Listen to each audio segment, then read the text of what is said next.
Hello, I'm Alan Kappa, South South News. We are here with His Excellency Abdul Momen, the permanent representative of the People's Republic of Bangladesh to the United Nations. We're honored to have him here. Ambassador, good morning to you. Thank you very much, sir. I should say that you are also, of course, the chairman of the Executive Committee of UNICEF, so deeply involved in UN affairs. Of course, very much. Bangladesh, in fact, is very much involved with the UN affairs. We have the largest number of UN agencies in Bangladesh working, in cooperation with Bangladesh government and doing otherwise very good job across the country. But you've always had a specific involvement with the interests of women and children. Yes, you are right. Closely aligned with poverty, of course, but those are two particular issues. Yes, you are very right, because we have seen over the years that women play a very significant role in the household affairs and also in the education affairs of his family. And therefore, we put more emphasis on women in their economic empowerment, and that led to a better achievement for us. And Bangladesh has been always very liberal, progressive, and we believe that the women, who are around 50% of our population, must be involved with the nation building efforts. And with that spirit, you see, the Bangladesh has been encouraging women to be involved with the government development efforts, the government machineries, and partly we're successful. Now, is that difficult in such a densely populated country as Bangladesh? I mean, many people watching this may not quite realize what a large country you are, 160 odd million people. So does that make progress more difficult? Of course, it makes progress very difficult. You see, we have the highest density of population per mile in the world.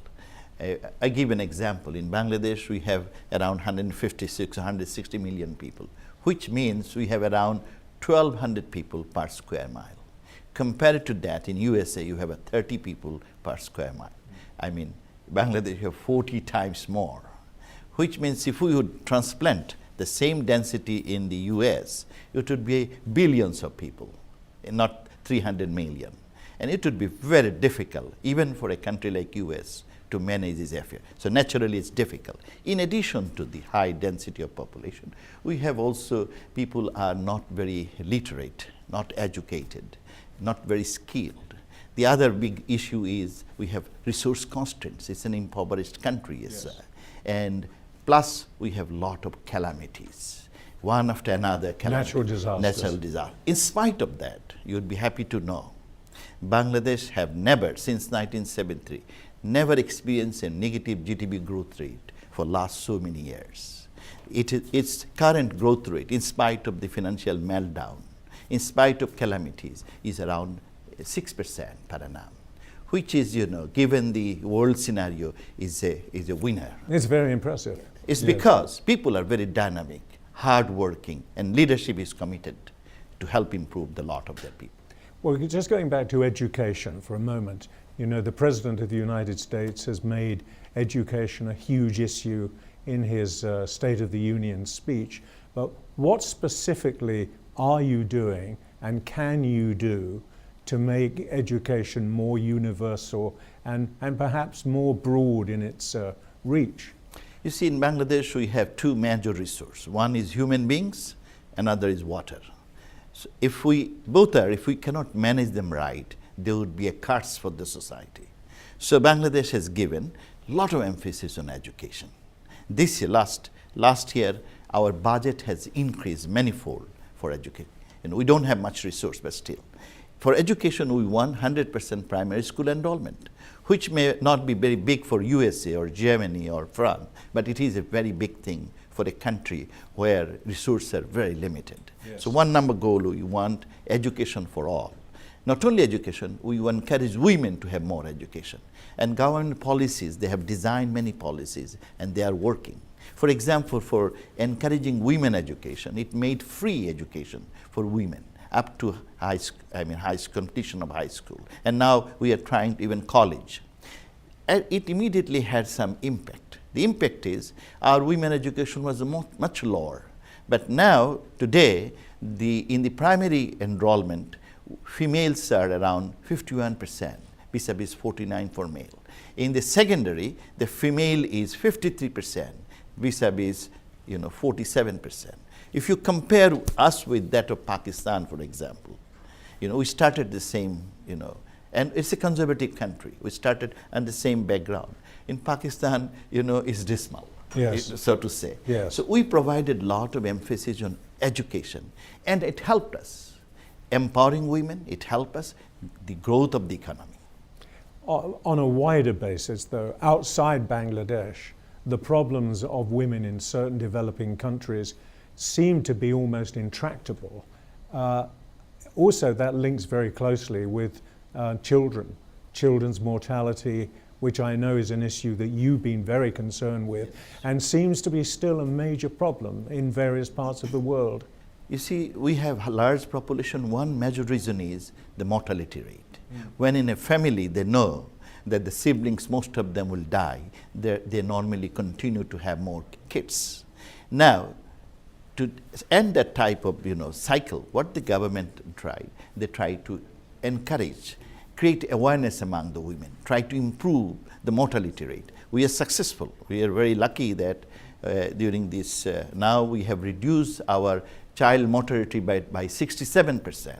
This is a remarkable achievement. As a result, also the population growth rate has gone down. Yes. In spite, the beauty is, in Bangladesh, we do not have any mandatory program for population reduction. You don't? Well, how have you achieved that?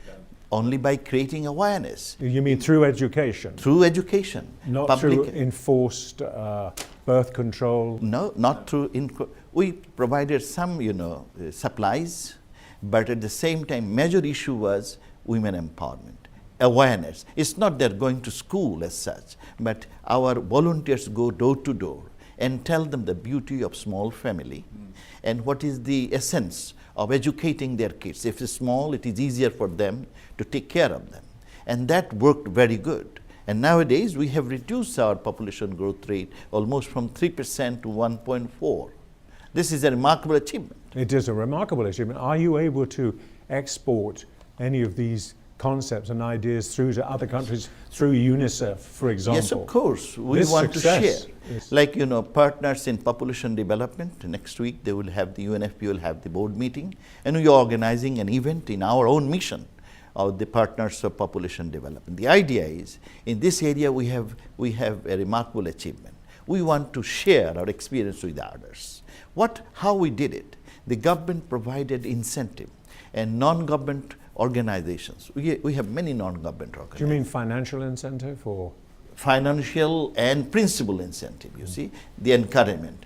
And then these non-government workers, they went door to door, provided them the knowledge, awareness, and it worked out. And we believe if we do in other South countries, then we should be able to do it. Right. And that's one of our objectives. We would like to share our experience, and these are successful experience in other South countries. And can you do that through UNICEF or through the United Nations, other I think many departments? varieties of United Nations agencies we can do it, but the thing is not yet been formalized, but I believe this can be done.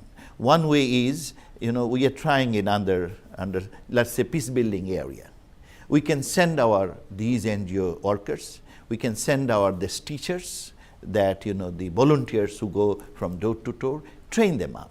And if they train the local people, they would be involving local leadership who can do it. This is a new thing we want to include in the peace building efforts, for example. And in because we have gone through all those through experience. You see, you remember when we got our independence, it was a very difficult time. I remember very well. So many people died, everything was totally destroyed. And there was none to come help us. But we on our own, to trial and test, we succeeded. So we like to share our experience so others don't suffer that much.